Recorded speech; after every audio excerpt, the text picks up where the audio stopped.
ہر بچہ جو پیدا ہوتا ہے وہ کچھ سماجی اور آرتھک حالات سے ضرور اثر انداز ہوتا ہے، اور کچھ اپنے جذباتی ماحول سے بھی۔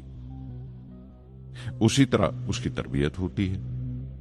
مجھے دیانتداری اور سیلف ڈسپلن اپنے ابا سے وراثت میں ملا تھا، اور ماں سے اچھائی پر یقین کرنا اور رحم دلی۔ لیکن جلال الدین اور شمس الدین کی صحبت سے جو اثر مجھ پر پڑا، اس سے صرف میرا بچپن ہی محض الگ نہیں ہوا، بلکہ آئندہ زندگی پر بھی اس کا بہت بڑا اثر پڑا۔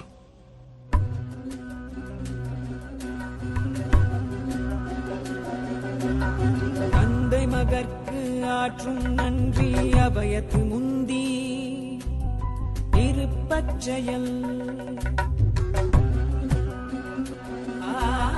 தந்தை மகற்கு ஆற்றும் நன்றி அபயத்து முந்தி இருப்பச் செயல் மகன் தந்தைக்கு ஆற்றும் உதவி இவன் தந்தை என்னோற்றான்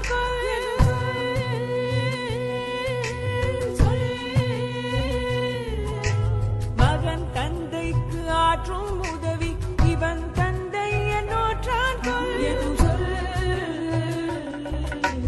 தந்தை மகற்கு ஆற்றும் நன்றி அபயத்து முந்தி இருப்பச் செயல்।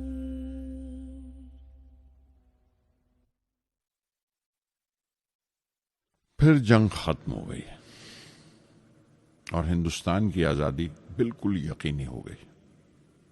میں نے ابا سے رامیشورم چھوڑنے کی اجازت چاہی۔ میں ڈسٹرکٹ ہیڈ کوارٹرز رامناتھ پورم جا کر پڑھنا چاہتا تھا۔ شمس الدین اور جلال الدین میرے ساتھ رامناتھ پورم تک گئے، مجھے شوارٹس ہائی اسکول میں داخل کرانے کے لیے۔ جانے کیوں وہ نیا ماحول مجھے راس نہیں آیا۔ رامناتھ پورم بڑا مصروف شہر تھا اور قریب 50,000 کی آبادی تھی، لیکن رامیشورم کا سکون اور اطمینان کہیں نہیں تھا۔ گھر بہت یاد آتا تھا اور گھر لوٹنے کا کوئی موقع میں چھوڑتا نہیں تھا۔ شوارٹس ہائی اسکول میں داخل ہونے کے بعد ایک 15 سالہ لڑکے کے تمام شوق جو ہو سکتے تھے میرے اندر جاگ اٹھے۔ میرے ٹیچر ایا دورائی سولومن بہترین رہبر تھے، گائیڈ، اس نوجوان ذہن کے لیے جس کے سامنے زندگی کی بے شمار ممکنات کھلنے والی تھی۔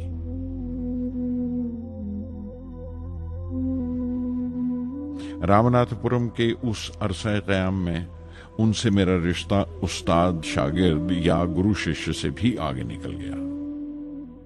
ایا دورائی کہا کرتے تھے، زندگی کامیاب ہونے اور نتیجے حاصل کرنے کے لیے 3 طاقتوں پر قابو پانا بہت ضروری ہے: خواہش، یقین اور امید۔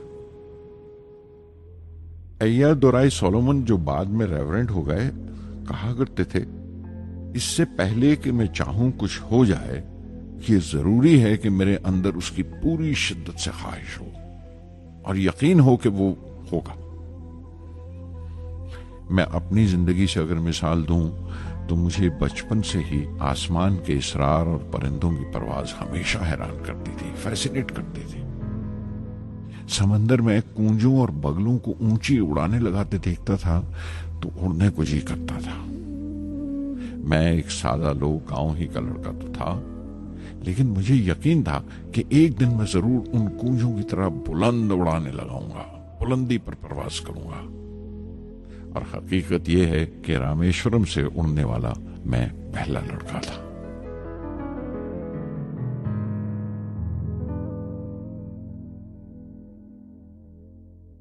شوارٹس اسکول میں تعلیم ختم کرتے کرتے میرے اندر خود اعتمادی بس چکی تھی، اور مجھے یقین تھا کہ میں ضرور کامیابی حاصل کروں گا۔ میں تعلیم آگے جاری رکھوں گا، اس میں کوئی دوسرا خیال نہیں تھا۔ سن 1950 میں انٹرمیڈیٹ پڑھنے کے لیے سینٹ جوزف کالج ٹریچی میں داخل ہو گیا۔ جب بی ایس سی ڈگری کے لیے میں نے سینٹ جوزف کالج میں داخلہ لیا تو ہائر ایجوکیشن کے معنی صرف اتنے ہی جانتا تھا یہ نہیں جانتا تھا کہ ہائر ایجوکیشن کے لیے کچھ اور بھی ہو سکتا ہے، نہ یہ جانتا تھا کہ سائنس پڑھ کے فیوچر کے لیے اور کیا موقع حاصل ہو سکتے ہیں۔ بی ایس سی پاس کرنے کے بعد ہی جان پایا کہ فزکس میرا سبجیکٹ نہیں تھا۔ اپنے خواب کو پورا کرنے کے لیے مجھے انجینئرنگ میں جانا چاہیے تھا۔ پتہ نہیں کیوں کچھ لوگوں کا ایسا خیال ہے کہ سائنس آدمی کو خدا سے منکر کر دیتی ہے، لیکن میرے لیے تو سائنس اعتماد، وشواس اور روحانی تسکین کی وجہ رہی ہے۔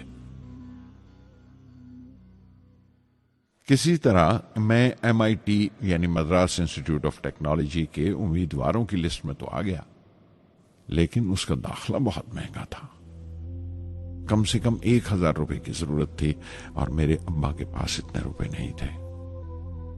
اس وقت میری اکا، میری آپا زہرا نے اپنے سونے کے کڑے اور چین بیچ کر میری فیس کا انتظام کیا۔ مجھ پر اس کی امید اور یقین دیکھ کر میں پسیج گیا۔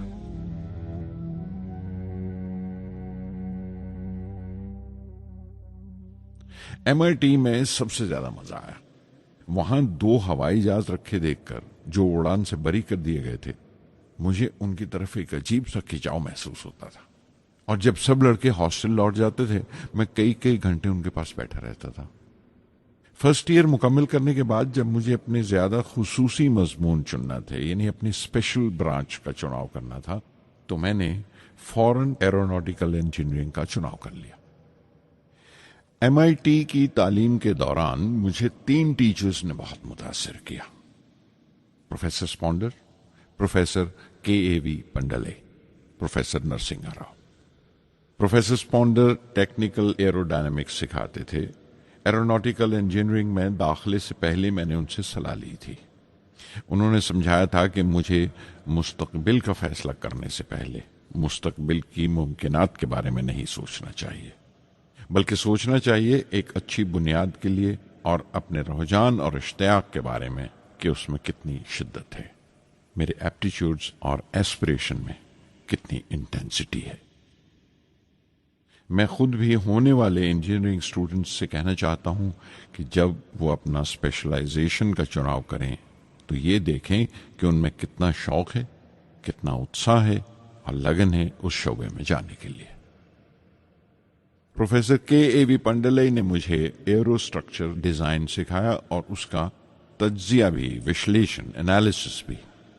وہ بڑے خوش دل اور دوست ٹیچر تھے اور ہر سال کوئی نہ کوئی نیا طریقہ، نیا نظریہ لے کر آتے تھے کورس میں۔ پروفیسر نرسنگ راؤ میتھمیٹیشین تھے، وہ ایروڈائنامکس کی تھیوری سکھایا کرتے تھے۔ ان کی کلاس میں داخل ہو کر مجھے میتھمیٹیکل فزکس باقی تمام سبجیکٹس سے زیادہ اچھا لگنے لگا۔ سنگی ہری ہری نام چتارا چتارا سادھ سنگی ہری ہری نام چتارا سہجی انتو ہووے دنو راتی انکر بھلو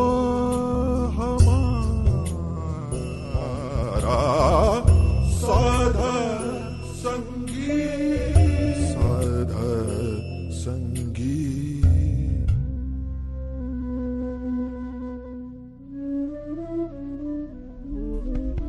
گرو پورا بھیٹیو بڑ بھاگی گرو پورا بھیٹیو بڑ بھاگی جاکو انتو نہ پاراوارا انتو نہ پاراوارا نانک سرنی کہی سوامی کی پنہ پنہ نمسکار